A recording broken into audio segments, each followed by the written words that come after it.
one day in 1975, a friend of mine and I were riding through this desert, and we stopped off at a bar to get a beer.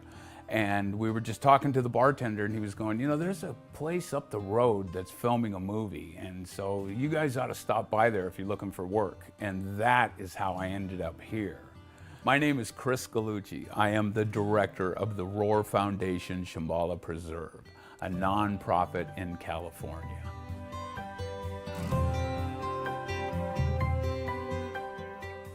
When I was first hired here, they were building caging, they needed fencing, they needed props, they needed everything and anything that a movie set would need, but this movie set happened to have lions and tigers on it. So therefore, they needed a lot of fence panels. They needed a welder, and so I was a welder. And so I'm looking at these two elephants constantly chained up.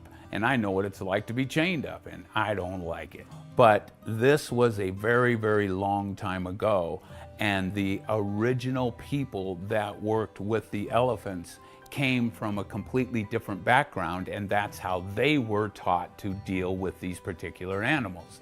I went to Tippy and her then husband and said, look, I want to work with your elephants. Why?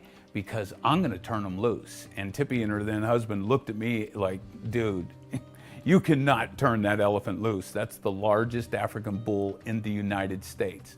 And I just told her, just give me a chance. Give me a chance at this and just watch. Watch and see what happens. She came out and said, okay, all right, we'll give you that chance.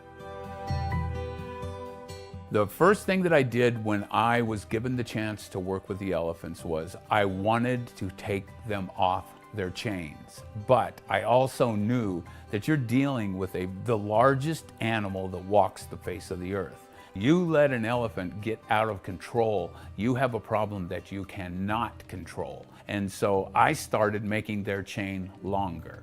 And then I would take them off the chain and put food 500 feet in front of them. Have another chain set up, and then they'll go to the food and then chain them up. Now I just got 500 feet.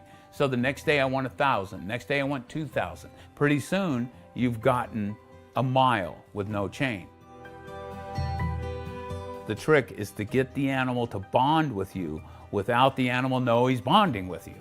And so it's this whole evolution of trust that you end up creating with an animal while the animal doesn't know it.